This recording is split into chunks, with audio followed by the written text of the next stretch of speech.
En quoi l'arrêté fédéral sur le nouveau régime financier 2021 consiste-t-il? Les communes, les cantons et la Confédération sont responsables de différentes tâches telles que la construction des routes et l'enseignement scolaire. Pour obtenir l'argent nécessaire à ces tâches, ils perçoivent entre autres des impôts. La Confédération perçoit différents types d'impôts. Environ 2/3 de ces recettes proviennent de la TVA et de l'IFD. Nous devons payer la TVA lorsque nous achetons quelque chose. Le prix d'un repas au restaurant ou d'un produit dans un magasin, par exemple, comprend déjà la TVA. La TVA comporte différents taux. Le taux habituel s'élève à 7,7%. La Confédération perçoit chaque année environ 22,5 milliards de francs avec la TVA. Nous payons l'impôt fédéral direct, IFD, sur notre revenu, tandis que les entreprises le paient sur leurs bénéfices. Une partie du revenu ou des bénéfices est donc payée à la Confédération sous la forme d'impôts.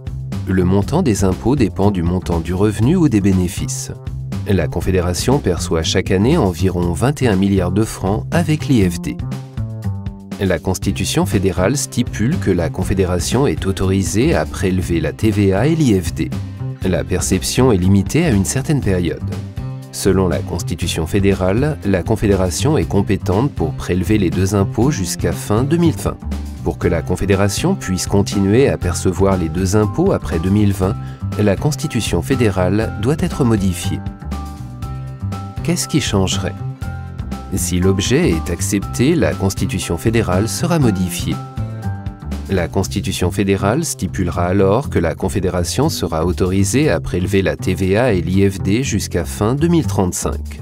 Pour que la Confédération puisse continuer à percevoir les deux impôts après 2035, la Constitution fédérale devra à nouveau être modifiée.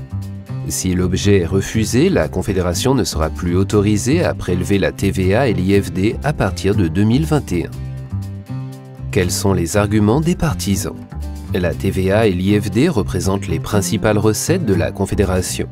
Ces recettes sont nécessaires pour qu'elle puisse accomplir ses tâches comme aujourd'hui.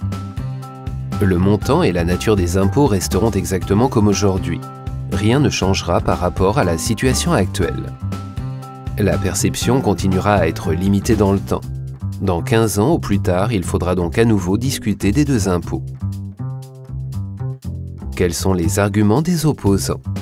Aucune opposition et aucune abstention n'ont été communiquées par le Conseil national et le Conseil des États. Durant la discussion de l'objet, différents avis ont toutefois été prononcés. Certains souhaitaient que la perception ne soit plus du tout limitée dans le temps. D'autres voulaient que la perception ne soit limitée qu'à 2030. Finalement, l'objet a néanmoins été accepté à l'unanimité. Si tu souhaites que l'arrêté fédéral sur le nouveau régime financier 2021 soit accepté, alors vote oui. Si tu souhaites qu'il soit refusé, vote non.